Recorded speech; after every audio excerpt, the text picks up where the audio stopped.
Welcome everyone to the kickoff meeting for Beyond 2020. We have engaged some additional members outside of DAPA to assist us in this regard. One of them is, and the other one is Roger, who's sitting right behind me on camera. So the point of this meeting is just for everyone to get together and for us to establish an agenda of how we're going to set up a framework for this project and essentially plan strategically for the future for not only DAPA but for our impact on people with disabilities. So with that in mind, I might hand over to Luke to provide a small intro about himself and how we move on from this point.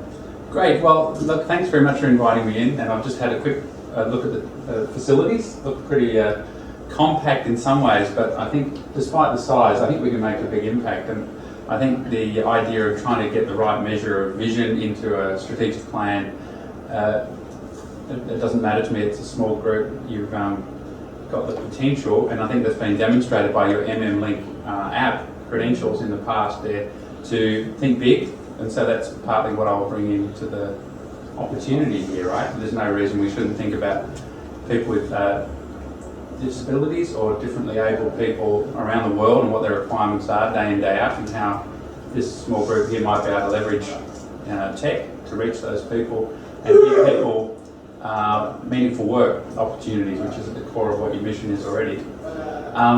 If we talk about boosting local care work, it seems to have two sides to it. One is the carers as well. So we're talking local care workers. How do we boost this? How do we get a sort of a marketplace vibe happening? Okay, the people in need, how do we get a match? How do we line it up? And how do we do this in a way that's empowering the people to live their full life that they can, both the carers and the participants in the programs that you offer? Okay, so what we should cover is why we're doing it, what we're doing it, when, who, just cover those bases. I'm a consultant. A lot of the work I've done has been around IT, but I've applied a lot of strategic plans, different levels, and we'll do a lightweight one. If I could very simplify it this way, it would be what we could do, and don't hold back. If you have an idea, put it on the table. Okay, what we could do. Then we'll have some what we should do. We either sort of have to do it to be compliant, NDIS says we have to do certain things, should do's, or we're trying to winnow down from the coulds. We say, well, this one actually ticks a lot of the boxes that we're looking to tick. And then we get to the will. This is where intent comes to say, look, of the subset of things that we really want to do, these are the critical ones that we need to get support for. Now that might mean a whole lot of conditions have to get support, like there needs to be adequate provisioning of resource, funding, etc. That might need to be a to-do item to go and gather the relevant funds, but I always think good ideas can attract funds. So we might have an intent, put it out as a will, and then go and get the relevant resources that might be needed to make that thing succeed. You might think constraint thinking, which is okay. Just tell me what those constraints are. We'll categorise them. They might be dollars, they might be leases are running out, or they might, any of these things can drop into the plan, and we can then say we either need to break that constraint or we need to constrain the reach, the aspiration of what we're trying to do. Anyway, what I'd like to do maybe is take the opportunity to hear the other intros around the table, make sure I understand the full range of skill sets that we have in the I've been starting on the caring of disability kids that we have since could be about 20 years or more. 2009, there is a big change in my boy Bowman. He's getting worse and worse, and but we took him to Europe, and we lost him in Barcelona for a couple of hours, which when I come back in 2010, I thought we got to do something, so we come up with this app which we can basically tracing him, and since 2012 we got an app actually downloadable in the beginning of 2012. And in the first month, we got quite a bit of feedback from the people who downloaded, especially people in Sunnyfield. So every time when we have an update, they ring me first. So we download your app, updated for a while. But the constraint, as Luke talking about, is that the app is found as a search engine It takes a long time to get it, to get all the entries in so it takes a long while. But not only that, it's not daily usable. It's just whenever you want to find something, you might use it. So a couple of constraints there is that people download actually forgotten. The question is how easy is to also for a radio, 1 week radio advertisement is $10,000, which leads to that if you want to put on like TV, you're talking about $150,000, and there's no way financially it's viable for us. Not until we can make it daily use and advertise it in the local area. We actually got a local government hour, it gets up to around our ride. Usually we try this, we try that to get people to.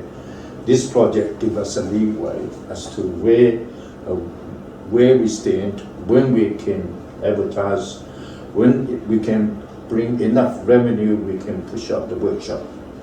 The workshop is getting increased in awareness, where we are connected with Sunnyfield. We formed the Sunnyfield differently able team to work with them, and we got a first project for SBS, which went very well, very successful. And so we tried a few things here and there in trying to increase our participants, but that's cost another snack for us. Is we're going to pay the participant, and actually can sustain if we say we hire everybody with disability to do our data entry.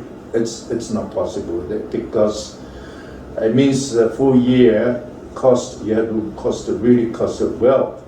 From that sense, we use NDIS as a backup for our financial end. We can get the participant support money in, and we have to take some of the support money for their employment. We give those money back to as a wages for those participants. But there are not many participants really. When we look at it, is wage doesn't mean much to them. It is the time that they spend it if they can enjoy it. So that leads another way we have to improve our living skills and community participation facilitations to attract people.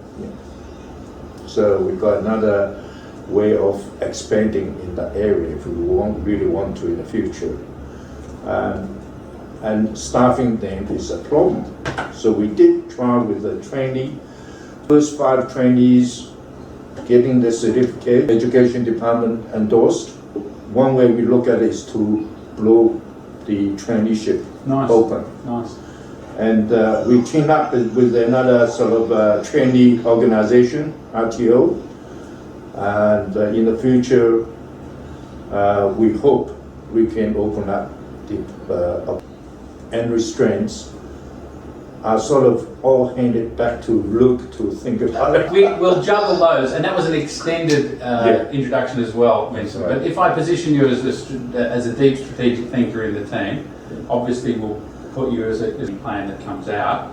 Yes, a lot of my role will be to sort of shape it and document it, and run things a little, and just get the snippet, little maybe your other engagements or expertise, as well as what you bring to DAPA. And maybe, would you? Yes, hi. My name is Yeoman. I'm the treasurer here, have been since the inception of DAPA. I've also stepped into a new role here, handling not only this particular project with strategic planning, but also with more engagement with the actual clients and participants that we have here. I come from an IT background in my other day job from City Systems, which is a IT consultancy handling Microsoft Cloud enablement. So we bring a hell of a lot of experience in that regard to DAPA, and from the angle that we have a lot of technological input helping with the solutions that we're trying to develop from that, which we see lacking in the disability sector, and definitely a way forward to adopt a modern way of thinking for how we approach people with disabilities and their interactions with society. COVID-19 certainly has brought forward technological input from anyone by about probably 15 years due to work from home and stuff. So it's only natural, I think, as part of Beyond 2020 to actually do it more. And because I'm pretty sure people with disabilities know how to swipe a phone, engage with an iPad or a tablet, etc., etc., etc. So let's jump on that. Sounds good, thanks. Good morning everyone, my name is Roger. I've known Vince for something like 30 years now probably. Again, I'm an IT background. I've done tender evaluations and tender responses. I've done disaster recovery, business continuity and that sort of environment. I'm currently retired, but that's retired from work, not from life, and life is fairly busy with 4 grandchildren and all the other things that does. Vince asked me to come on board for this for a while, and I guess I was the conduit to Luke, because Luke and I worked together a couple of years ago, and he's a strategic thinker and I'm not. But Roger won't introduce himself in this way. He won an award for some of the work we did together in Tasmania for the energy sector there, so he's definitely a skilled operator. The award was called the Resilience and Continuity Specialist of the Year for Australasia, and I went up into the global awards, but it was a hometown decision in the UK. I didn't win. I'm almost not, because almost problem, so Vincent and we also start this organization. So we have in mind is how to make their life easier for these people with disabilities. Also let them know they have their own values. We teach them the living skill, which is including how to take care of themselves, how to eat, also do exercise. Also, I give a lot of help because my background was registered nurse, so I have a bit of general health. Give them the advice, especially the bigger pigs like having a cold or having a temperature. Apart from that, I also have to observe all the other care support workers. They're doing the job properly, so everybody get looked after. And were you part of the team that helped the traineeship achieve the status of certification? Yes, I do. Yeah. Because of my background, so we managed to get started in 2016. So we take 2 participants under my wing. So we managed to get a certificate altogether. So the following year I did certificate 4, just to improve myself. So after that we have quite a few classes. So I'll give a support background because the tutor only come in once a month for 2 hours. So coming to the homework, I use my best. What do you do for COVID-19? What? Well, I think for COVID-19, at first we are very scared. Everybody was very scared. So the first thing we had to calm them down. Make sure nothing to scare off. They still come to work. As long as they don't go to keep the space distance, don't go to the communities or do shopping. So Vincent and Yeoman, they initiate the program. At first, we got somebody to do it for us, cooking every day, and also the shopping. Financially, it's not viable for us, so we stay in ourselves. So we divide to 3 groups. One group, we doing cooking for 5 days a week for both meals, and they provide breakfast in the morning, light breakfast in the morning. And the shopping divided between Chapman, he do the participants shopping, and they make the list on Thursday. Also, Alita and Yeoman, they be very kind doing DAPA shopping for First of all, we ask participants who cannot come here by public transport, we ask them to work at home. And those who can travel to here without public transport, we accept them, we'll do all the cooking for them. Yes. We stop them going to the shopping, That works quite well, except a lot of work for cooking every meal. So you have to change the menu quite often. Some of them they don't like this, sometimes they don't like that. But since we could okay. Yeah, I think if I could just observe, I think the sustainability of something that requires. Salita. Yeah, I'm a software programmer here.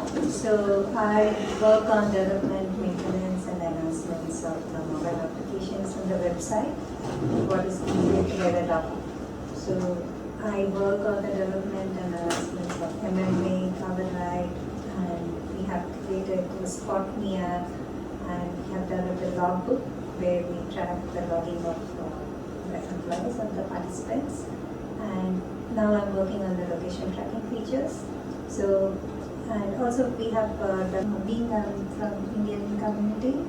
So I try to put in any efforts for these participants like cooking, Indian cooking, or dance, Bollywood dance. This was few things which I prefer to do. Cool. And my previous background is I'm from the IT. I was working for the Packet. So I was into development testing, quality management and team management. So when we got migrated from India to Australia, that's when I started the job. Right. Sorry, my name's Chapman. I've also got an IT background, but I generally do more direct technical support here, and recently just doing some of the more direct services like transportation and shopping and that sort of thing. So I guess that's it.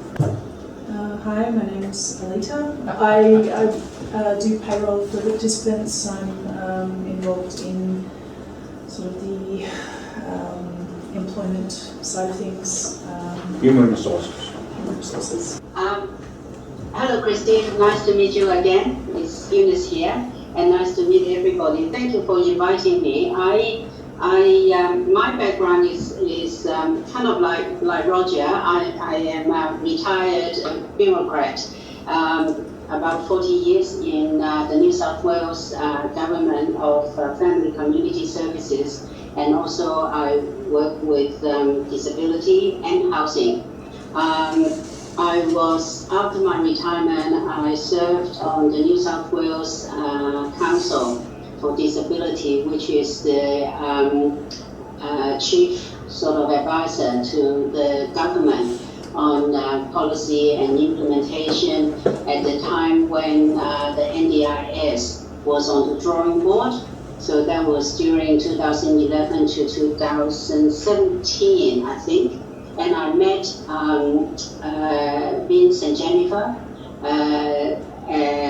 Can't remember what year, must be about 2011 when I first joined the council. I was very impressed at that time that DAPA was the only organization who provides disability support and training to people, have a very skill and high capacity in utilizing technology. Long before now, at that time, not many people sort of look at technology as a tool to assist people with disability. So I was really impressed, and listening to the introduction now, it's reaffirmed that DAPA has a very, very strong IT, capability and skilled people, and that seemed to be your driving force. And I think that if you don't mind me cut to the chase, whilst today is the beginning of a discussion on setting the vision and the mission, how to go about it, how do we go about, resolving some of the restraints. I think that restraints absolutely is your bread and butter issue. If you don't have enough money, if the organization is financially sort of worrying, that means you are restricted to have vision. So you really need to start with, really like Luke said, the why. Why do we want DAPA? And then what are the things that we like to see will satisfy us for our purpose to be the why. And just, Jennifer had already named quite a few really concrete fundamental skills to help people with disability in order to be able to have to enjoy life. If you're not able to shower yourself, not able to dress, not able to cook or even buy breakfast, not able to tell how do you change money from $10 if you buy a McDonald's breakfast, those sort of things. But I come back to why I want to cut to the chase. You said that at the beginning that you had already received funding for the BLCW. Is that correct? Yes, initial Yes. ones. So I think I like to propose two-pronged approach. Clearly, the BLCW is focusing on the workforce. It's not focusing on the people, although it is still under NDIS. It's government's short-term response, although very aware that in the disability and the aged care sector, there is not enough skilled people that can support the demand for the services, and that demand arising out of the two important commissions. You have the Disability Commission, you also have the Aged Care Commission. Coming out of that, without us knowing, what the report was going to say, we know there needs to be a lot more upskilling, and then there needs to be a lot more restructuring of the workforce. So my suggestion is, you have a two-pronged approach. You deal with what you are given the grant, the BLCW, very quickly, and come up with, a plan. How are you going to utilize the funding, and what sort of outcome that this funding is going to give you? But continuing the conversation and the brainstorming and working out the DAPA 2020, because that is important. Otherwise, overloaded. And I think that the BLCW can be a great leverage, can be a really great leverage. If you able to demonstrate that your work plan, and then through measurement of your progress, that delivers the outcome that the BLCW was designed for, then you gain the confidence from NDIS. And then the next step is able to present them, your 10-year plan for your organization. Do you want to be a generalist? But I don't think you are. Really, anybody who knows about DAPA knows that you are highly multicultural, and mostly, in Pacific sort of population group. Now, nothing wrong with that. Even in the Act for the Disability Inclusion Act, you can be specialized, particularly targeting, the multicultural group as you have been. And that means that you are not excluding Aboriginal, Torres Strait Islander, or, white Australian, but you are saying that we add to, the general services is the specialization in IT and helping, the multicultural specific group. That will be what my humble contribution to you. Those are fantastic insights, and your expertise at the table is a bit of a surprise, but really, I did see your name on the stakeholder list. I didn't realise the accolades that preceded this engagement, so excellent. There is a post now in Microsoft Teams which we're going to use for this project. Thoughts from Mr. Ross Fear from Global Disability Services, and he's put down a page and a half full of ideas, and he's also been a friend of DAPA since its inception. Very insightful because he's got a background also from ARDEC. Good morning, all.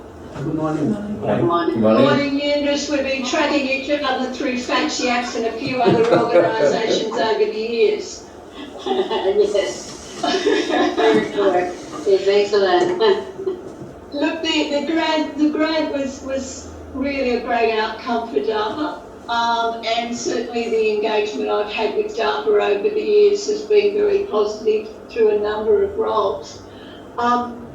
I guess the thing to think about, in my opinion, is where you are now in terms of the same place that the rest of the industry is in terms of recognising that we have now gone through a number of events and we're still going through a number of national and international events that are shaping the lenses with which we're looking at service provision in care sectors. And we have to. Because we've been stuck in places where we've got one foot in the old world and another foot in a potential new world, and that foot's constantly trying to find relevance and work out how it actually makes that change. So I think there's value in having part of this conversation around the whole issue of what does the industry look like and what does DAPA and its future look like when you change the lenses from the provider and its place in the marketplace and what it wants to do to the participant in terms of why do they want to come to you. They drive a totally different conversation when you look at it that way. And I think that has to be part of the visioning of the future. The thing that's got most organisations through, and they've put a lot of energy into in this transitional period that we've been going through, is looking at how they reframe that relationship with participants, and it's put a bigger focus on content and product. So it's not about what you've got to offer the participant, it's what they want, and you being able to hear that. Yes, Christine, yes. You nailed it. Because in the past, it's what providers can offer, but now is what really NDIS participants want. And government had put a target number, 460,000, people kind of are the NDIS participants. At this stage, we all know that it is a big knowledge gap and also a big lack of empowerment to enable people with disability who actually know their options, what they want, right? Yeah. So, Totally agree, Eunice. And that is the market, is empowering them to know what they want. Now, you have actually accidentally have a great success, the way that Jenny described to us how you survived the COVID, because I was so worried. Remember I sent you, a text, how are you coping and all that? And you said you're fine, you're coping. So use the learning lesson from how you cope with COVID. And that really is pointers for you to begin, how you concretize, your thinking. The strength is in technology, and technology has been the bridge to isolation through this whole period. Yes. So if I could use an illustration, I'm sorry to speak over you, Eunice, but if I could use an illustration, working in another organisation some time ago, we had a young woman whose family had worked right through her life to build towards her independence. So everything was focused on that primary goal, that when they were no longer there and able to look after her, she would be able to interact in the world on her terms, with the degree of support she needed at the same time. Now, the one thing, we got to the point where she'd learnt the skills, she was in employment, she could cook for herself, she knew she needed to wash her clothes, she knew she needed to change a bed, all of those sorts of things. She could do all of that, but the one thing that stopped her leaving home, there was the flat there ready and waiting for her, but what she couldn't do was get consistently to work on time. because, and what we then looked at when we pulled apart what was happening in that part of the day, the problem was not that she didn't understand how to manage time or money or whatever. She didn't have a clear understanding of how long things took to do. So she'd get up in the morning, she'd do the showering, the changing and the whatever, and she'd have the breakfast and whatever, but all these things would all get dragged out to the point that resulted then in getting to the bus stop and missing the bus. There is technology. You probably all watched the show with the doctor with autism, okay? He works with his mobile phone in terms of how long it takes to clean his teeth, what he then needs to do to move on to the next process, etc., etc. There's a company called Tab Time, and they have lots and lots of products that help with that sort of stuff. Low grade, low cost, not low grade in terms of quality, but assistive technology that helps with people to organise themselves. Cool. So it's thinking about that intersection between the goal of the participant for independence and how technology can be the platform upon which that skill and capacity can grow. Oh, that's The other thing is fantastic. looking at the process of the one thing that's missing, in my opinion, and I'm an old schoolie, but mind you, I got to the stage in my life where I'm an old everything.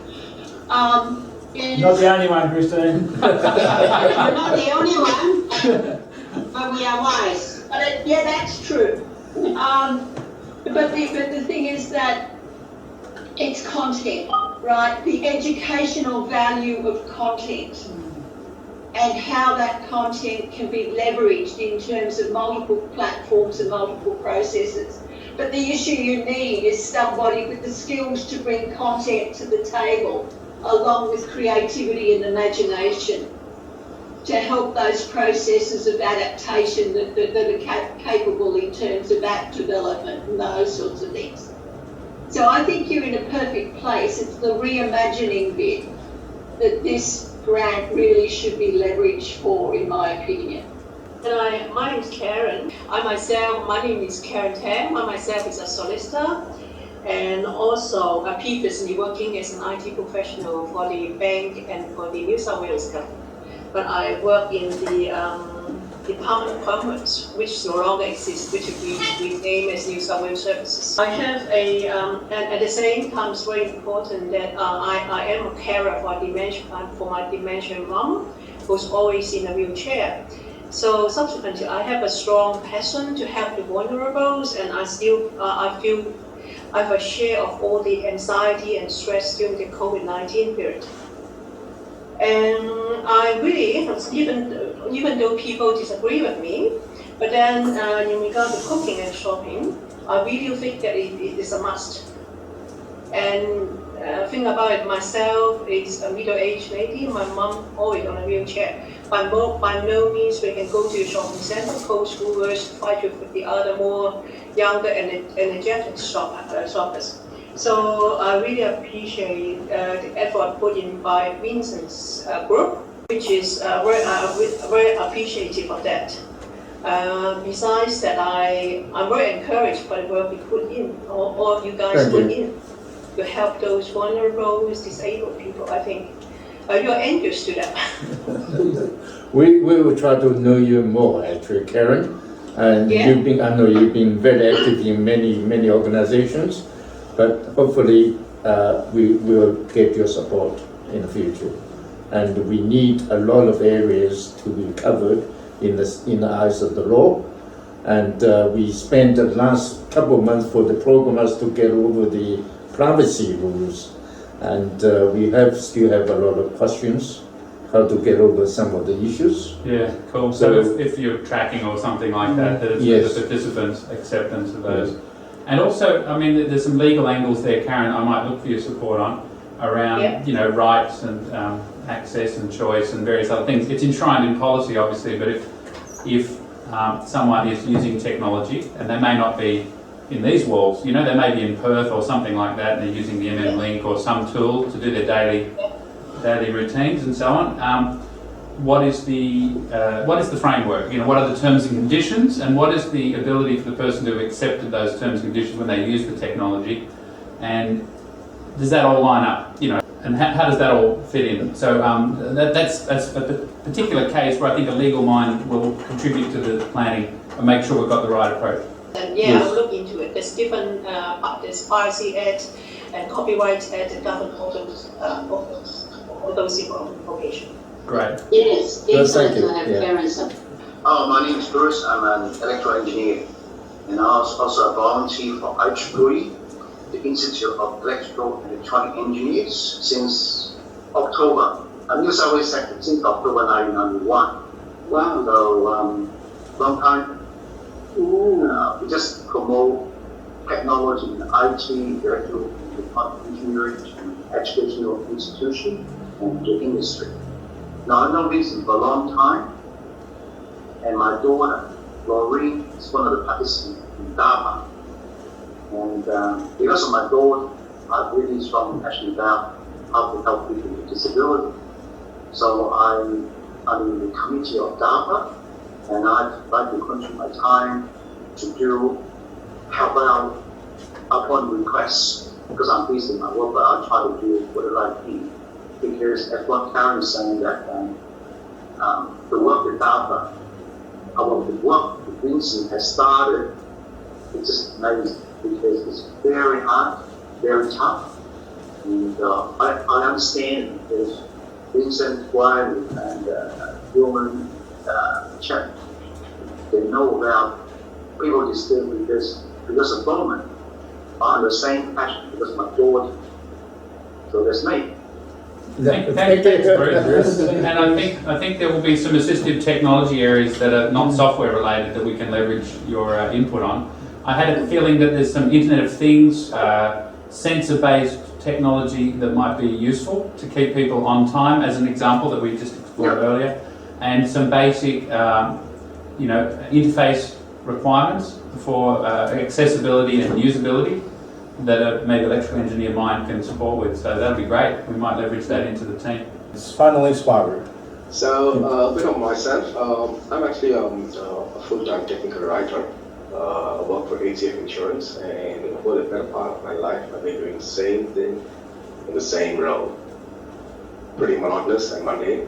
And for everyone's awareness, technical writing is about writing procedures, installation, configuration, documenting all the nitty-gritty of software products. So I was introduced to DAPA by my wife, Sarita, and at the moment I've been entrusted with developing and updating the policies and procedures for DAPA. I think this was actually an outcome based on the audit report that happened last year. So great, thank you, Swaru. Good. This hybrid meeting worked pretty well. So when we call the next one, I think a remote option for everyone continues to make sense. Yes. I think also asynchronous input. So if you're a member of the teams or you prefer just to email in thoughts, as I mentioned, very simple framework. We could do this, we should do this, and then when we get to the intent end, we will, and try and get some clarity at each of those points in time. But beyond that as well, there'll have to be some challenges that we take out of the planning context and put into the work streams and say, right, the first thing I'd like you folks to think about is how do we engage the participants? So that came up as a topic today, right? How do we deliver something that is an experience that participants, why come? And then we'll talk about content and product. But actually, how should we even conduct strategic planning with the idea that we get a result that works for today's participants, tomorrow's participants? What do they want? And I'm currently at a level where I don't know the capabilities for individuals to express their needs, how that needs to be done with a carer that they trust, and then how that perhaps needs to find its way into the, forum, and for us to then discuss and manage that in. Maybe there's a particular event we can have that, the carers, the people with disability plans, action plans, the participants. Bowman obviously is front and centre in the minds of Vincent and Jennifer. Other participants, what would they want? Like, what would a good plan look like to the people that the whole effort's for? So I don't want to necessarily answer that now, but if people can kind of leave that meeting, how do we plug those insights in? and then make sure we do it. And it might be that someone acts as a spokesperson, it could be some direct involvement, and so I just need to learn a little bit there about Good it. idea. Can I throw a little hand grenade in? Sure. One of the things that I do because of the program I'm on is try to monitor. It's really hard when you've got thousands of providers that you try to keep connected with and get sort of themes of things that are happening at the moment. But I actually did a presentation to a group of support coordinators just before we went into lockdown, and as a result of that became part of their ongoing networking process. And there's multiple ways that actually benefits me and the program I'm working on, and not the least of which is that their requests for each other about, do you know somebody that does whatever, because they're looking on behalf of a participant, gives me an idea of where the market's at in terms of what's available, but it gives me a better picture of what participants are looking for. So networking with a group like that might be useful. Yeah. More than happy to send details along, where you might go to their newsletter and maybe become part of that network of people. You're talking at the moment that the current mailing list is around about 260 people. So it gives you a flavour going past you. I mean, 9 times out of 10, I do a quick speed read and then spin the but it's a way to sort of, for me to track just what the conversations are looking like, and it's useful in terms of, in the COVID process, it was useful when the messaging, there was so much information out there, that for providers to understand what those messages meant and pass those along to participants was really important. But if they didn't understand themselves, then that made a big hurdle for the participant in getting clear information about what they needed. So I think that those sort of dynamics might have some value. Great. Well, thanks. I'm sorry I've got a little time constraint and I'm going to need to wrap up. Yes, okay. And thank you very much for your time, the introductions, this new tech that you're throwing into the space. I'm familiar with it, but I think if you all take the opportunity to come on board with Teams, it'll be another string to your bow. Put it down to this, let's digitally transform ourselves as part of this current 2020. And really look forward to carrying this on with you folks. And just sorry about that time constraint. I just have a couple of those commitments chasing me today. So much like the conversation of the participant earlier who worked out their way of keeping to the clock, it's one of my personal challenges as well.